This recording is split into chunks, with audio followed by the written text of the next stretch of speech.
आशा करता हूं आप सब बहुत अच्छे होंगे। मेरा नाम है सिद्धांत अग्निहोत्री। स्टडी ग्लोस पे आपका बहुत बहुत स्वागत है। दोस्तों, आज हम बात करेंगे। एक्चुअली मैंने एक मूवी देखी, सोसाइटी ऑफ द स्नो में हिल गया। ठीक है। हालांकि उस मूवी के इतर हम बात करेंगे, बहुत सारी चीज़ें उस मूवी में नहीं दिखाई है। जो मैं आज टॉपिक ले रहा हूँ, आज शायद पहले मैं जैसे लेक्चर किया करता था उसी तरीके से लेक्चर करूँगा। आज लंबा लेक्चर होगा, लेकिन आपकी हड्डियां जम जाएंगी, ये मैं आपको गारंटी लिख के देता हूं। जो मैं आज आपको बताऊंगा ना, अगर आपके माथे से पसीने नहीं है, अगर आपने स्टोरी को पहले नहीं सुना है या सुना भी है, तो मेरा नाम बदल दीजिएगा। क्योंकि ये कहानी है यूरुग्वेन एयरफोर्स फ्लाइट 571 के क्रैश की। जब सर्वाइवर्स लाशें खाने लगे थे, अपने लोगों को ही कोई उंगली खा रहा है, हड्डियों से बचा हुआ मांस खा रहे हैं, वरना ये बचते नहीं। बहुत ही बेहतरीन एक ऐसी कहानी जो आपके आंखों में आंसू ले आएगी। एक ऐसी कहानी जिससे यह पता लगेगा कि भाई, हिम्मते मर्दा तो मददे खुदा। एक ऐसी कहानी आपको लगेगा कि भाई हम कितने लकी हैं। एंडस फ्लाइट डिजास्टर या मिरेकल ऑफ द एंडस। आपको पता है ना, एंडस माउंटेन रेंज है, दुनिया की लॉन्गेस्ट कॉन्टिनेंटल माउंटेन रेंज है साउथ अमेरिका में। Argentina, Chile, Bolivia, Peru, Ecuador, Colombia, Venezuela, पूरे साउथ अमेरिका को कवर करती है। ऊपर से प्लेन जा रहा था 13 अक्टूबर को प्लेन क्रैश होता है, और 23 दिसंबर को क्या होता है हम बाद में बताएंगे। क्या ये बच पाएंगे? 45 ऑक्यूपेंट्स थे, 45, जिसमें से आधे से ज्यादा मर गए। तो क्या हुआ था उस दिन? फ्लाइट जो है वो 45 पैसेंजर्स को कैरी कर रही थी। एक मैच खेलने जाला था, एक बेसिकली एक रग्बी मैच था। इसमें 45 में से जो 19 मेंबर्स थे वो old Christian club rugby union team के थे। उनकी फैमिली भी उनके साथ थी, उनके फ्रेंड्स भी उनके साथ थे, 3 क्रू मेंबर्स थे। लेकिन प्लेन क्रैश हो जाता है। तो चलिए शुरू करते हैं। उससे पहले बता दूं दोस्तों, ये प्लेन था जिसमें ये सब हुआ था। मैंने बताया ना, आज थोड़ा आपको पुराने सिद्धांत अग्निहोत्री, अब तो मैं स्मार्ट बोर्ड पे करता हूं, उसकी याद आ जाएगी। चाणक्य नीति का कोर्स और हमारी सेल लाइव है। बता दूं कि परसों आखिरी दिन है सेल का, तो make the best out of it. तो सबसे पहले फ्लाइट का ओरिजिन मूवी देखिएगा, सोसाइटी ऑफ द स्नो। उसमें तो आप परेशान हो ही जाएंगे, लेकिन लेक्चर में मैं बहुत ज्यादा अच्छे से बता रहा हूं, उसमें बहुत सारी चीजें मैं कवर कर रहा हूं। तो क्या कहानी ये है कि भाई, यूरुग्वे में मोंटेवीडियो एक शहर है, वहां पे एक टीम थी, old Christian club rugby union team. हर कोई बढ़िया तरीके से, सारे प्लेयर्स, कोच मार्सेलो, प्लेयर्स आराम से रहते थे, क्रिश्चियनिटी को फॉलो करते थे, जीसस क्राइस्ट में विश्वास था। बहुत अच्छा सबकी जिंदगी चल रही थी। किसी की पत्नी थी, किसी की गर्लफ्रेंड थी, किसी की शादी होने वाली थी। Everything was cool.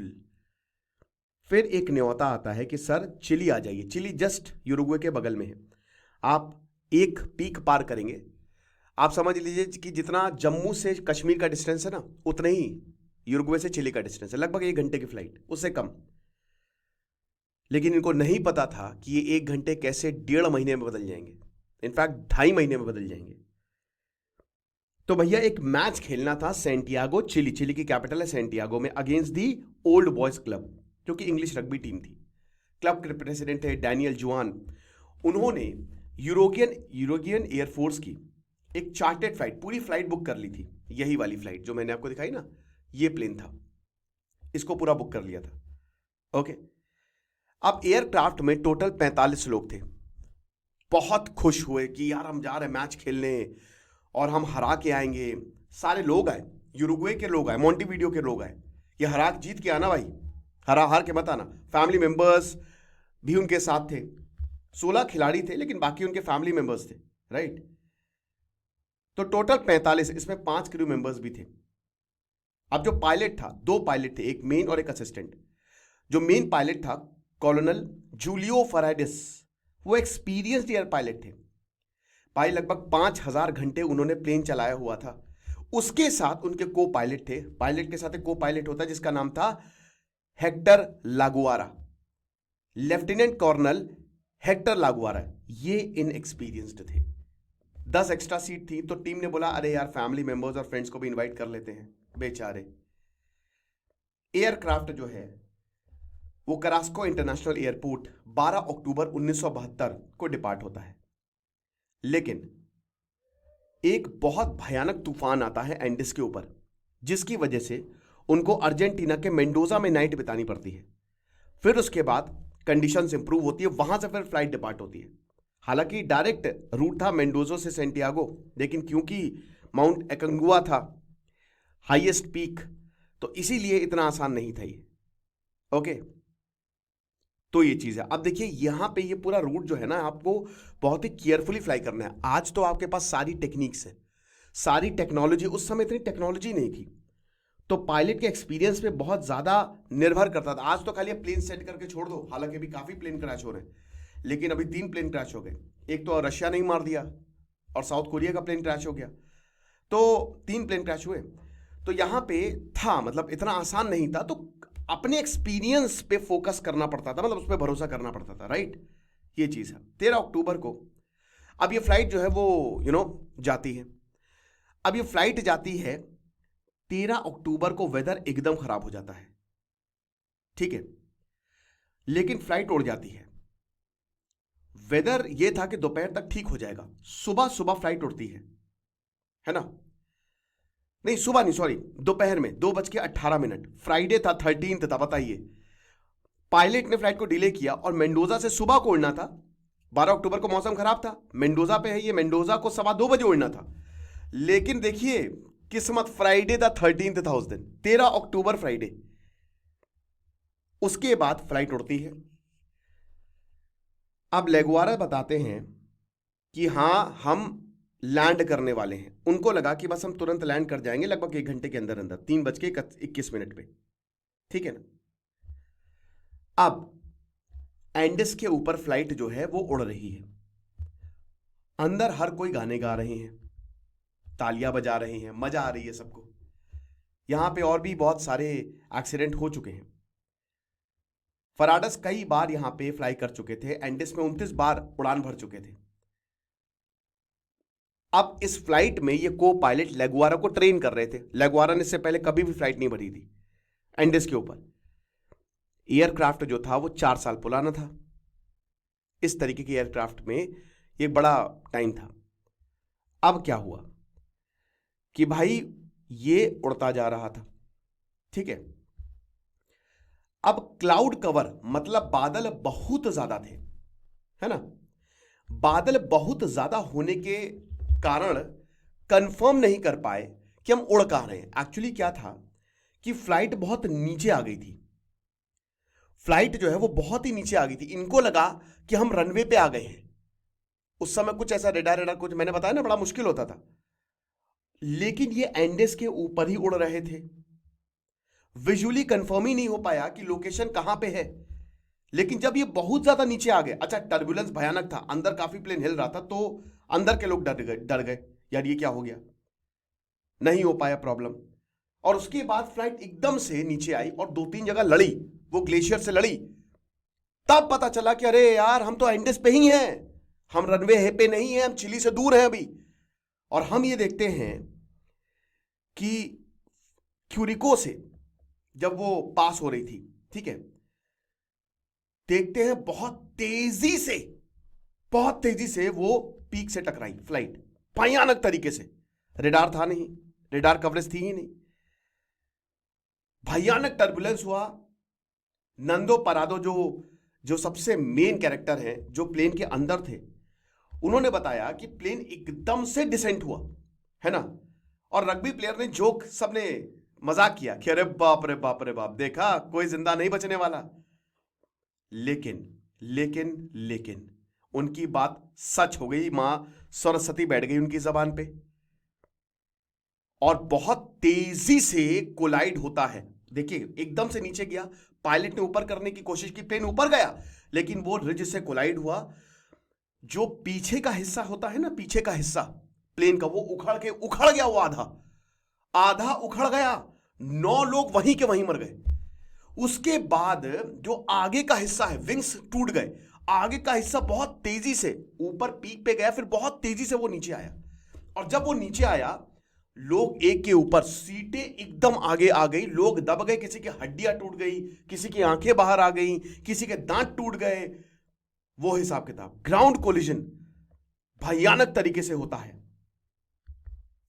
लगभग 3:30 बजे पायलट जो है, मतलब जो प्लेन है, वो स्टेबलाइज होता है, लेकिन तब तक काम हो चुका था, सब खत्म, पूरी तरीके से सीट टूट गई, मर गए लोग, 9 लोग तो तुरंत मर गए। ये चीज है।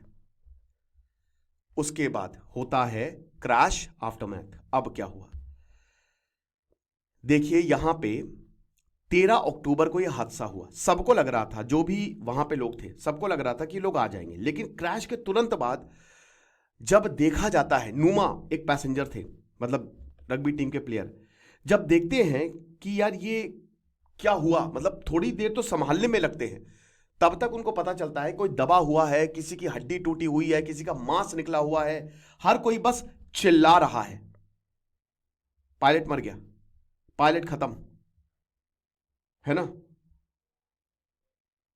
बहुत दिक्कत हुई। अब एक आगे वाला हिस्सा जो है ना, मैंने क्या बताया कि जो पीछे वाला हिस्सा है वो टूट के बहुत पहले गिर गया, उसके बाद आगे वाला हिस्सा नीचे करते करते करते रिज के नीचे आ गया।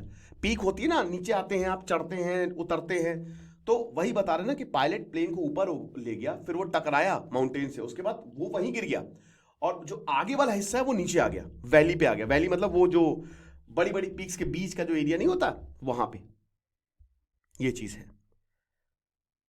अब डॉक्टर्स भी साथ थे, डॉक्टर फ्रांसिस्को निकोला, उनकी वाइफ एस्थर निकोला, यूजेना परादो, फर्नांडो वेस्क्वेस मर गए तुरंत। पायलट फराडेस तुरंत मर गया, लेगवारा मर गया, खत्म।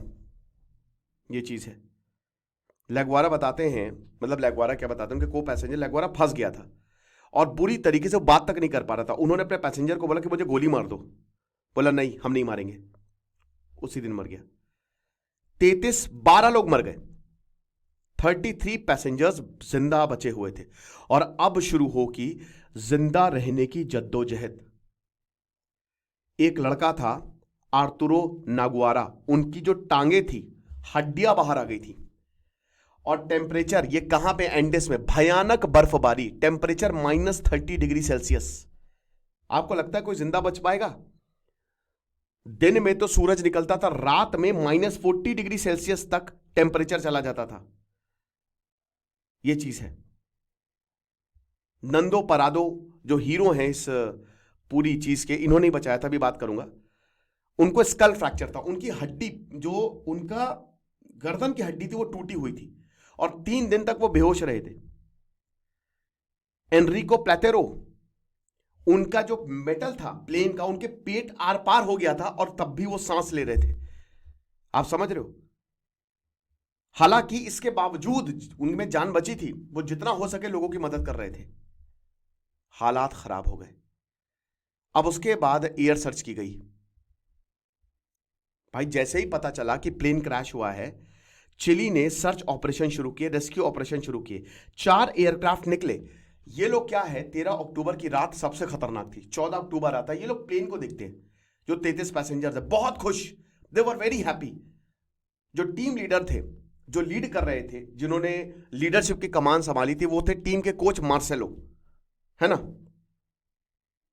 तो जब इन्होंने प्लेन देखा, ये बहुत खुश की, इन्होंने हमको देख लिया, इन्होंने हमको देख लिया।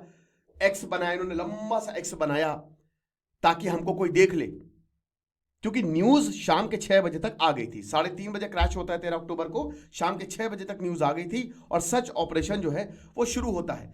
11, समझ लीजिए दूसरे दिन 14 अक्टूबर को 11 एयरक्राफ्ट निकले, अर्जेंटीना, चिली, यूरुग्वे से, नहीं ढूंढ पाए। सर्वाइवर्स ने लिपस्टिक यूज की, लगेज, ताकि वो साइन बना सके, डिस्ट्रेस साइन बना सके, उनको कोई तो देख ले, नहीं ढूंढ पाए। 21 अक्टूबर को 142 घंटे खोजने के बाद search operation has been called off, खत्म हो गया सर्च ऑपरेशन। उनके पास एक छोटा सा रेडियो था, रेडियो पे जब उन्होंने सुना 21 अक्टूबर को, कि खेल खत्म हो चुका है, कोई नहीं ढूंढ रहा है, परेशान हो गए वो। लेकिन अभी 21 अक्टूबर दूर है मेरे दोस्त, अभी 14 अक्टूबर को तो आइए। 14 अक्टूबर डे 2 किसी ना किसी तरीके से निकल गया। रात बड़ी टफ होती थी, बहुत लोग घायल भी थे, जिंदा बचेंगे नहीं बचेंगे वी डोंट नो। लेकिन फर्स्ट नाइट 13 अक्टूबर की ही रात को 5 पैसेंजर्स और मर गए, क्रू भी मर गया, सब मर गए, कोई नहीं बचा। तो 33 में से अब 28 सर्वाइवर बचे। 14 अक्टूबर आता है, 28 सर्वाइवर्स जो ब्रोकन सीट्स थे उनको निकाला गया, टुकड़ों को निकाला गया। उन्होंने लगेज, सीट्स और ये जो बर्फ होती है ना, जो पीछे वाला हिस्सा है, उन सबको हटाया। फीतो जो कि अगेन एक मेंबर थे, उन्होंने एक, ये बड़े बढ़िया, मतलब काफी दिमाग था इनके पास, सोलर पावर्ड वाटर कलेक्टर, क्योंकि भाई पानी की जरूरत है, तो इन्होंने अपना दिमाग लगा के एक वाटर कलेक्टर बनाया मेटल से, ताकि पानी आता रहे। स्नो ब्लाइंडनेस हो सकती है। देखिए ये जितने भी यहां पे लोग थे ना, इनको कोई एक्सपीरियंस नहीं था, ये साउथ अमेरिका में रहते थे, उन्होंने पहली बार बर्फ देखी थी अपनी जिंदगी में, और सब कोई 20 साल, कोई 22 साल, कोई 23 साल ऐसा था, जिंदगी में पहली बार इन्होंने, क्योंकि इन्होंने हमेशा समुद्र देखा था, तो इस मौसम के भी हैबिचुअल नहीं थे। क्या कर सकते हैं, लेकिन अपने आप को गर्म करने के लिए उन्होंने सीट कवर्स का यूज किया, एक दूसरे से एकदम लिपट जाते थे, जो चीज थी इनके पास वही इन्होंने यूज की। जो कैप्टन थे मार्सेलो पेरेस, उन्होंने लीडरशिप रोल लिया। अब दूसरा दिन यानी कि 15 अक्टूबर भी किसी तरीके से पार हो गया, 28 सर्वाइवर्स बचे हैं, 17 मर गए। अजीब होता है, आप अपने सामने जब लाशों को देखते हैं, अपनों को मरते हुए देखते हैं, और आप कुछ नहीं कर सकते। तीसरा दिन 16 अक्टूबर फाइनली परादो को, नंदो परादो को होश आता है। लेकिन वो क्या देखता है, नंदो परादो अपनी मां से सबसे ज्यादा प्यार करता था, अपनी मां से सबसे ज्यादा प्यार करता था नंदो परादो, और अपनी मां को लेके आया था कि मम्मी चलो रग्बी टीम मैच है आज, मजा आ जाएगी। उसकी मां मर गई, उसके सामने मर गई, उसकी लाश पड़ी हुई थी, बहुत रोता है वो। अपनी बहन को भी लेके आया था, सुजैना। जैसे ही देखता है कि सुजैना सामने है, उसकी सांसें चल रही थी सुजैना की, लेकिन वो घायल थी, उससे तुरंत लिपट जाता है कि मैं तुमको कुछ नहीं होने दूंगा, मैं हूं तुम्हारे साथ। लेकिन 9वें दिन वो भी मर जाती है। 9वें दिन 16, 17, 18 अक्टूबर, खाना खत्म। अब दिमाग खराब होने लगता है। 5 दिन हो गए, 6 दिन हो जाते हैं, 20 अक्टूबर आते आते अब उम्मीदें जो हैं वो कम होने लगती हैं। दिन में तो धूप होती है, रात में बहुत मुश्किल होता है। -30 डिग्री सेल्सियस टेम्परेचर चला जाता है नाइट में। कैसे करेंगे, क्या करेंगे? मेडिकल सप्लाईज नहीं है, कोल्ड वेदर क्लोथिंग भी नहीं है। इनको नहीं पता था ना, वहां तो गर्मियां होती हैं, तो इनको नहीं पता था कोल्ड वेदर। सोचिए एक जैकेट से ही इन्होंने अपनी पूरी रातें काटी हैं। कितने लोग मरे होंगे? सिर्फ 3 पेयर ऑफ सनग्लासेस थे, स्नो ब्लाइंडनेस हो जाती है। एक ट्रांजिस्टर रेडियो था, वो किसी तरीके से इनको मिल गया था। ये चीज है। पियर्स पॉल रीड अपनी बुक एलाइव में लिखते हैं कि देखिए, जैसे ही पता चला कि यहां पे ऑपरेशन कॉल्ड ऑफ हो गया है, सब रोने लगे, सब रोने लगे। लेकिन नंदो परादो थे, उन्होंने हिम्मत रखी हुई थी, है ना। उन्होंने बताया, नंदो परादो बोले अरे देखो एक अच्छी खबर है। तो सबने बोला नंदो परादो से, देखिए कि क्या अच्छी खबर है मेरे भाई? बोला कि ऑपरेशन कॉल्ड ऑफ, खत्म हो चुका है ऑपरेशन, 21 अक्टूबर आ गया है, अब हमको नहीं ढूंढ रहे। सब रो रहे थे, सब रो रहे थे कि अब हम जिंदा नहीं बचेंगे। तो नंदो परादो को, अबे पागल अगल हो क्या, दिमाग खराब है क्या, बकवास है ये सब? बोला हाँ, तो हंस क्यों रहे हो, खुशी की क्या बात है, गुड न्यूज क्या है? बोला कि अब हम सब खुद करेंगे, अब हमारे हाथ में कमान है। उस बंदे की वजह से इतना पॉजिटिविटी, कमाल हो गया। नंदो परादो का ही भरोसा था, वो सुबह उठ के एक्सरसाइज करता था, भागता था कि मैं कुछ भी करके मदद लेके आऊंगा, मैं यहां से निकल जाऊंगा और सबको निकाल लूंगा। So the courage of this one man prevented the flood of total despair. ये एक आदमी ऐसा था जो सबको बांध के रखा हुआ था। लेकिन अब कुछ ऐसा होने वाला था दोस्तों, ये आपको विचलित कर सकता है। खाना नहीं था, खाना खत्म, चॉकलेट बार्स खत्म, 8 चॉकलेट बार्स बची हुई थी। एक बार तो ऐसा आया कि खाली एक चॉकलेट बार को 4 लोगों ने 2 दिन तक खाया था। आपको पता है ना कि जब आप खाना नहीं खाते तो आपकी बॉडी आपको खाने लगती है ना? आपकी बॉडी को एनर्जी चाहिए ना, तो वो आपको ही खाने लगेगी, आपको कंज्यूम करने लगेगी। कहने का मतलब है एनर्जी यूज करने लगेगी। ऐसे ही तो वेट लॉस होता है, ये हिसाब किताब। लेकिन अब खाना नहीं, जब खाना खत्म, डे 22 अक्टूबर 9वां दिन, इन्होंने कॉटन खाई। किसकी कॉटन खाई? सीटों से उखाड़ उखाड़ के इन्होंने रुई खाना शुरू कर दी, लेदर खाना शुरू कर दिए, जूते खाने शुरू कर दिए, सब बीमार हो गए। अब क्या करें? अब न्यूमा जो थे वो बहुत ही रिलीजियस आदमी थे, सबके सब रिलीजियस थे, और ये था कि आप बॉडी कंज्यूम नहीं कर सकते, लेकिन आपके पास खाना नहीं है। तो नंदो परादो बोलते हैं कि भाई खाना पड़ेगा, हमारे पास खाना है। कहाँ है? हमारे पास वो 18 लाशें हैं, हम उनको खाएंगे, हम उनको खाएंगे, और हम या तो खाएंगे या नहीं बचेंगे। नुमा बोलते मैं नहीं खाऊंगा, मैं मर जाऊंगा लेकिन नहीं खाऊंगा, ये धर्म के खिलाफ है। और सबसे बड़ी बात, वो हमारे रिलेटिव, हमारे दोस्त हैं, हमको सजा हो सकती है अगर हम बच के निकल गए। लेकिन नहीं, कैनेसा बताते हैं कि हमारा कॉमन गोल था सरवाइव करना। खाना नहीं था, पानी तो आ रहा था, खाना नहीं था, कोई वेजिटेशन नहीं थी, कोई जानवर नहीं था, क्योंकि सब तरफ बर्फ ही बर्फ थी। तो हम कैसे जिंदा रह सकते थे? आंसर हमको पता था कि हमको करना क्या है, लेकिन कोई इसको मानने को तैयार नहीं था कि हम आदमियों को कैसे खा लें। हमारे दोस्तों की, वो भी बॉडीज हमारे दोस्तों की थी, हमारे टीममेट्स की थी, लेकिन हमको प्रोटीन चाहिए था जिसकी वजह से हम जिंदा रह पाते। तो मैं गया, बर्फ में गया, और मैंने भगवान से प्रार्थना की, क्योंकि उसकी कंसेंट के बिना हम ये नहीं कर सकते थे। लेकिन फिर हमने किया। तो ग्रुप ने क्या किया? बॉडीज खाना शुरू किया। वहां पे एक ब्रदर्स थे, मैं नाम बोल रहा हूं थोड़ा, वो बॉडी को काटते थे पीछे ले जाके ताकि कोई देख ना पाए, और बॉडी को ऐसे काटते थे कि वो मीट की तरह लगे। डिसीजन लिया गया, कैनेसा मीट को काटते थे, ब्रोकन विंडशील्ड थी उससे, कोई चाकू वाकू तो नहीं था इनके पास। यही हिसाब किताब है। कुछ और लोगों ने फॉलो किया, कुछ लोगों ने नहीं खाया। अपने memoir miracle in the Andes में बताते हैं, परादो लिखते हैं कि जो बॉडी की कैलोरिक नीड्स थी वो एस्ट्रोनॉमिकल। आपको बता दूं कि आपको पहाड़ों पे भूख ज़्यादा लगती है, क्योंकि आप प्लेन्स पे, आमतौर पे आप पहाड़ों पे अगर होते हो तो 3-4 गुना ज़्यादा कैलोरी बर्न करते हो। तो हमारे पास कोई खाना नहीं था, हम कहाँ से खाना ढूंढते? इसीलिए कोई चारा नहीं था और हमने लोगों को खाया। अब परादो ने अपनी जो माँ की बॉडी थी और सिस्टर, उसको प्रोटेक्ट करके रखा था कि ये मेरी माँ और बहन की बॉडी है, इसको कोई नहीं खाएगा। बस शुरुआत में तो क्या हुआ था, ये लोग खाली स्किन खाते थे, क्योंकि भाई आप उल्टी कर दोगे ना। लेकिन बाद में ये लोग दिल खा गए, लंग्स खा गए, दिमाग भी खा गए। इनफैक्ट आखिरी में तो ऐसा हुआ, हड्डियों से जो बचा हुआ मांस था ना, वो तक नोच नोच के खाने लगे। सारे पैसेंजर्स रोमन कैथोलिक थे, और वही था कि यार हम बचेंगे नहीं। लेकिन हुआ ये, ह्यूमन फ्लैश यहां पे कंज्यूम किया गया, कैनिबलिज्म हुआ। लेकिन अब चीजें और ज्यादा प्रॉब्लमैटिक होने वाली हैं, क्योंकि अब आता है एवलांश। 29 अक्टूबर को 16 दिन बाद एक भयानक एवलांश आता है।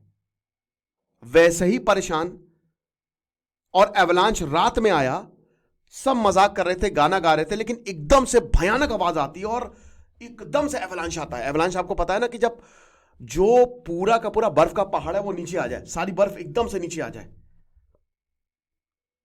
एनरिक, लिलियाना, गुस्तावो, डैनियल, जुआन, डिएगो, कार्लोस, मार्सेलो सब मर गए। 8 लोग तुरंत मर गए, गॉन। 19 लोग अब बचे हुए हैं। इसमें लिलियाना की डेथ जो थी ना, वो बहुत ही ज्यादा इट वाज, क्योंकि उनके पति उनके साथ थे, और उनके पति ना उनको गले से लगाए हुए थे कि लिलियाना कुछ नहीं होगा, मैं हूं साथ में। लेकिन जब एवलांश आता है तो उनकी पत्नी उनके नीचे दब गई, और जो लिलियाना थी वो सबसे नीचे थी और पति उनके ऊपर थे। अब प्रॉब्लम ये थी कि उनका पैर, आप समझ रहे हो ना, कि बर्फ के एकदम नीचे धंसे हुए हैं, और पैर लिलियाना के पति का लिलियाना की छाती पर। तो जो आ रहे थे निकालने, वो उनसे कह रहे थे ध्यान से निकालना, क्योंकि मेरी जो पत्नी है वो मेरे नीचे है, वो मर जाएगी, और वो मर गई। आप जिससे सबसे ज्यादा प्यार करते हो, आपके सामने जब वो ऐसे जाएगा ना, इंसान खत्म हो जाता है। जरा सोच के देखिए, क्या हम सोच सकते हैं? लेकिन यही हुआ। पेरेज, मार्सेलो की जो मौत हुई, उससे एक पूरी टीम जो है वो खत्म हो गई। लिलियाना ने बहुत सारे इंजर्ड पैसेंजर्स की देखभाल की थी, एक मां की तरह, एक संत की तरह। तो ये लोग जो मरे थे ना, इनका लॉस बहुत ही मुश्किल था। बाद में इनके पति बताते हैं, नुमा से बात करते हुए, कि इन सब का मतलब क्या है।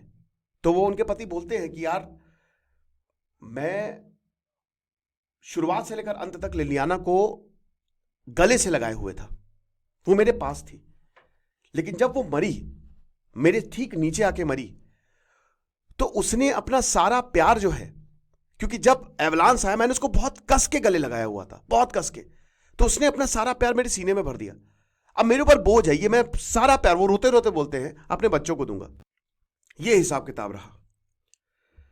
एवलांच ने पूरी तरीके से फ्यूसेलेज को एकदम नीचे तक धंसा दिया। 3 दिन तक ऐसे ही रहे, दिमाग खराब। उसके बाद नंदो पराडो ने बोला बस बहुत हो गया, या तो हम निकलेंगे या यहीं मरेंगे। एक मेटल लिया और खोदना शुरू किया, और तब एकदम से स्नो नीचे आती है, उनको सूरज दिखाई देता है, सब बहुत ज्यादा खुश। तीसरे दिन 31 अक्टूबर को फाइनली ये लोग बाहर आ पाए, लेकिन 8 लोग मर गए थे। 3 दिन तक इनको कोई फ्रेश एयर नहीं, सब ऐसे ढसे हुए थे, पता नहीं और कितने लोग मर जाते। ये चीज है। अब क्या करें? 31 अक्टूबर आ गया है, 18 दिन हो गए हैं, अभी तक भी बचने का कोई उम्मीद नहीं है। क्या हम बच सकते हैं? अब यहां पे अगल बगल एरिया को एक्सप्लोर किया गया, ठीक है ना। देखिए, इसमें थी बैटरीज। क्या था कि जो मैंने बताया था ना कि पिछला वाला हिस्सा जो है वो कहीं दूर चला गया था, तो यहां पे प्लेयर्स ने सोचा कि क्यों ना पिछले वाले हिस्से तक जाया जाए, लेकिन वो बहुत दूर था, आपको एकदम क्लाइंब करके जाना था, है ना। अब मैं आपको दिखाता हूं, ये देखिए, ये प्लेन की क्रैश साइट है, ये पूरा। अब ये जो पिछला वाला हिस्सा है ना, वो यहां पे था, इसके उधर साइड।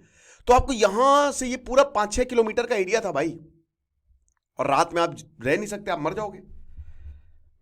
लेकिन एक्सप्लोर तो करना है, आप कुछ कर नहीं सकते। तो डिसीजन ये हुआ कि कुछ सर्वाइवर जो फिजिकली फिट है वो इस पे जाएंगे। कुछ ने बोला कि हम भी आना चाहते हैं, जिसमें कैनिसा भी था, जो मेडिकल स्टूडेंट था। लेकिन बाकी सर्वाइवर्स ने बोला नहीं यार, हम नहीं आ पाएंगे, क्योंकि ये फिजिकली बहुत थकाने वाला काम है। तो न्यूमा टरसाटी जो था और एंटोनियो विंसेंट, ये दोनों जो हैं, इनको सिलेक्ट किया गया, कैनेसा और पराडो। तो 4 लोग निकले, कैनेसा, पराडो, न्यूमा और एंटोनियो। लेकिन जो न्यूमा का पैर था, जो एवलांच आया था ना, उससे घाव हो गया था, और न्यूमा का इन्फेक्शन हो गया था, तो इसलिए वो गया। लेकिन उसके बाद पता चला यहां पे कि भाई ये तो जा ही नहीं सकता आगे, क्योंकि इसके इन्फेक्शन है, तुम वापस चले जाओ। तो कैनेसा, पेरेडो और विंसेंटिन वो फिजिकली फिट थे, और उसके बाद वो खाना अच्छा खासा ले गए थे, मतलब वही लाश ले गए थे ताकि वो खा सके, और वो अपनी जर्नी को कंटिन्यू करके बैटरी को निकालना है, ताकि एक बार बैटरी आ गई तो कनेक्शन बन जाएगा, रेडियो हम यूज कर सकते हैं, राइट। लेकिन इतना आसान नहीं था, नो, नो वे। बैटरी लेके आते हैं, कुछ भी काम नहीं करता। 1.5 किलोमीटर आना, 1.5 किलोमीटर जाना, यही होता रहता था। इनको बाद में फ्यूसलेज में कुछ खाना भी मिला, जो मतलब जो टूट के हिस्सा गिरा हुआ था, कोका कोला, सिगरेट्स मिली, बहुत कुछ हुए, बहुत बढ़िया हुआ। 15 नवंबर आ जाता है दोस्तों, कोई फर्क नहीं पड़ता, रेडियो इनऑपरेटिव। रेडियो को जोड़ने की कोशिश की, रॉय ने अपनी नॉलेज का इस्तेमाल किया, लेकिन रेडियो चल ही नहीं रहा है। खेल खत्म, अब सारी उम्मीदें खत्म। 1 महीने से ज्यादा हो गया, और 15 नवंबर को आर्तुरो की मौत हो गई, और 3 और लोग मरे। न्यूमा कहता था कि मैं कभी भी ह्यूमन फ्लेश नहीं खाऊंगा, लेकिन 11 दिसंबर को न्यूमा सिर्फ और सिर्फ 25 किलो का रह गया। 13 अक्टूबर को 60 किलो का था। न्यूमा ने बोला कि मेरा वक्त आ गया मेरे दोस्त, मैं मर रहा हूं, तो दैट्स इट, और मैं ये परमिशन देता हूं कि तुम लोग मेरी बॉडी का यूज कर सकते हो। तो न्यूमा भी मर गया। अब खाली 16 लोग बचे थे, सिर्फ और सिर्फ 45 में ओनली 16 वर लेफ्ट, बाकी 29 मर गए। अब एक ऐसा डिसीजन लिया गया जिसने चीजें बदल दी। नंदो ने बोला देखो यार, हम वैसे भी यहां मरने वाले हैं, हम क्या करते हैं, चिली उस पीक के पार है, हमको सिर्फ और सिर्फ ये पहाड़ को पार करना है, चिली आ जाएगा, हमको ये करना पड़ेगा। यही एक और इकलौता एक तरीका है कि माउंटेन के उस पार जाओ, ग्लेशियर के उस पार जाओ, क्योंकि हमको कोई अब ढूंढ नहीं रहा, सबको लगा हम मर गए। तो यही इकलौता तरीका है कि हम मदद ला सकते हैं, वरना हम खत्म हो जाएंगे। लेकिन उस पार जाने कैसे जाएं? चल के जाना पड़ेगा, बिल्कुल चल के जाना पड़ेगा। परादो ने किताब भी लिखी है, miracle in the Andes, 72 days on the mountain and my long track home. अब क्या था कि ये तो हो गया, अब वहां तक जाना है आपको। अब वो तकरीबन 60 किलोमीटर है एरिया, 60 किलोमीटर आप कैसे चल के जाओगे? नंदो एक्सरसाइज करता था, नंदो के पूरा वो उनके नंदो परादो के पास पूरा वो जज्बा था, दूसरा कौन होगा? अब यहां पे बोला गया कि जाएंगे, लेकिन उसके लिए खाना चाहिए, तो जितना भी खाना था वो उन्होंने इकट्ठा किया। सेकंड कि वहां पे एक स्लीपिंग बैग बनाना पड़ेगा, क्योंकि भाई ऐसी ठंड में रात में हम बचेंगे नहीं, तो एक ऐसा स्लीपिंग बैग बनाना पड़ेगा जो हम रात में सो सके। तो आइडिया आया, क्योंकि you need to protect yourself, वरना आप खत्म हो जाओगे। नाइट ऐसी थी, रात ऐसी थी कि आपको जान से मार देगी। तो बनाया, वहां पे जो कुछ भी बचा हुआ बचा कुचा था बनाया। न्यूमा जैसी स्लीपिंग बैग कंप्लीट हुआ, न्यूमा को पहले से पता चल गया था, मतलब 12 दिसंबर को डिसीजन लिया गया था, लेकिन न्यूमा की डेथ हो गई थी 16 दिसंबर को। स्लीपिंग बैग कंप्लीट होने के बाद न्यूमा मर गया। ये चीज है। कैनेसा और नंदो ने बोला मुझे एक आदमी चाहिए जाने के लिए। कैनेसा थोड़ा हेजिटेंट था, लेकिन बाद में बोला, नंदो ने बोला कि मैं जाऊंगा, कोई उसके साथ नहीं आने वाला था, लेकिन कैनेसा गया, बोला कि वक्त आ गया दोस्त। तो 3 लोग जो है उन्होंने 12 दिसंबर को अपनी जर्नी शुरू की, राइट। अब आपको पीक क्लाइंब करनी है, ये इतना आसान नहीं है, कि बहुत मुश्किल है। पायलट के आखिरी वर्ड्स उस पर रिलाई करके ये आगे चलते चले जा रहे थे। पराडो ने 3 जींस पहनी थी, 3 जींस, 3 स्वेटर पहने थे, 4 पेयर ऑफ सॉक्स पहने थे। कोई भी रॉक क्लाइंबिंग गियर नहीं था इनके पास कि यार आसानी से होता है ना, जब आप ऐसे दोनों हाथ में लेके चलते हो कि आसानी से आप चढ़ जाओगे। कोई एरिया का मैप नहीं था, कोई कंपास नहीं था, कोई क्लाइंबिंग एक्सपीरियंस नहीं था। लेकिन 12 दिसंबर 1972 पराडो, कनेसा और विंसेंटिन ये तीनों चढ़ना शुरू करते हैं ग्लेशियर, जो कि 3.5 किलोमीटर तक है। अब वो चढ़ते गए। अब ये देखिए काफी स्टीप था, आप देख सकते हो ना, ये पूरा ऐसे थे, ये 30 से 60 डिग्री तक एलिवेशन है, ऑक्सीजन भी कम थी, मुश्किल था चढ़ना। लेकिन ये लगातार चढ़ते गए चढ़ते गए चढ़ते गए, भयानक हवाएं चल रही थी, इतनी सर्द कि आपको जमा दे, लेकिन इनका हौसला इससे भी ताकतवर था। 15 दिसंबर तक कैनेसा बोलता है कि मैं कैंप साइट वापस जा रहा हूं, मुश्किल हो जाएगा मेरे लिए। तो विंसेंटिन और पराडो जो है वो आगे जो है का रास्ता है वो कवर करते हैं, ठीक है। अब उसके बाद जब ये सबसे ऊपर पहुंचे, इनको दिखता क्या है, और पीक्स, और ज्यादा परेशान हो गए, खेल खत्म। क्या ही मिला भाई, हमको तो सिर्फ और सिर्फ पीक्स ही दिख रही हैं। लेकिन नंदो ने बोला ना, चलना तो है, आगे समंदर है, कोई बात नहीं, ऊपर चढ़ के हमको बर्फ के पहाड़ दिख रहा है, लेकिन बर्फ के पहाड़ के पार तो कुछ ना कुछ होगा, चलते रहो पैराडो, चलते रहो। 55 किलोमीटर तक 7 और दिन तक ये लगातार चलते रहे, और फाइनली इनको दिखती है जमीन, बर्फ खत्म, इनको वेजिटेशन दिखती है, और इनको ये आते हैं एक छोटी सी नदी और उस पार जंगल, और वहां पे इनको आदमी दिखता है जो कि घोड़े पे है। 3 आदमी बेसिकली दिखते हैं नदी के उस पार। पराडो खुशी के मारे पागल हो गया। पराडो ने बोला हमारी हेल्प करो, लेकिन आदमी सुन ही नहीं पा रहे थे। एक आदमी उस साइड से पराडो कैनेसा से बोलता कल कल हम कल आएंगे, लेकिन पराडो एक नोट लेके आया था और उसमें उसको फेंक दिया और बोला इसको पढ़ो। उस नोट पे लिखा था कि मैं एक एयरप्लेन से आया हूं जो कि माउंटेन में क्रैश हो गया, मैं यूरोपियन हूं, हम 10 दिन से वॉक कर रहे हैं, मेरे पास एक घायल दोस्त है, 14 लोग अभी भी बचे हुए हैं, अगर आप नहीं हमारी मदद करोगे तो हम मर जाएंगे, प्लीज हमारी मदद करिए, हमारे पास फूड नहीं है, हम बहुत कमजोर हैं। जैसे ही ये मैसेज पढ़ा तुरंत उसने एक लोफ ऑफ ब्रेड भेजा और उसके बाद यहां पे चिली अथॉरिटीज को इन्फॉर्म किया गया। जैसे ही चिलियन आर्मी को पता चला वो समझ गया क्या है। 19th इन्फेंट्री रेजिमेंट तुरंत निकली आर्मी हेडक्वार्टर सैंटियागो में विद इन अ सेकेंड। भाई यहां पे नंदो परादो और कैनेसा ने मस्त खाना खाया, हेलीकॉप्टर्स अरेंज किए गए। जैसे ही न्यूज आई कि सर्वाइवर अभी तक जिंदा हैं, 72 दिन तक इन्होंने सर्वाइव किया है, पागल हो गए सबके सब। ये सबसे ट्रेंडिंग स्टोरी उस समय बन गई, सबसे ट्रेंडिंग स्टोरी। चिलियन एयरफोर्स ने तुरंत हेलीकॉप्टर दिए, पराडो कैनासो को बिठाया। जैसे ही वहां पे सर्वाइवर्स ने देखा हेलीकॉप्टर आ रहे हैं, सब इतना रोए कि जबरदस्त। अब हेलीकॉप्टर जो है वो 2 थे, तो सबको नहीं ले जा सकते थे। 4 ने बोला हम यहीं रुकेंगे, वापस आ जाइएगा, तो अगली मॉर्निंग वो वापस आए और 4 को ले गए। अब उसके बाद ये घर वापस आए, हॉस्पिटल में आए,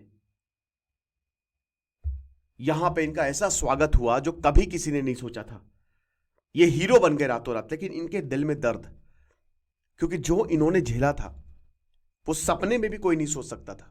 आप कहीं जा रहे हैं और अब आपको वो आखिरी दिन हो। ये हिम्मत की कहानी है। Next to impossible it was. इन्होंने अपनों को खाया, सामने अपनों को मरते हुए देखा और ये कुछ भी नहीं कर पाए। लोग इनको सेलिब्रेट कर रहे थे, बट इनके अंदर दुख था कि कैसा सेलिब्रेशन है।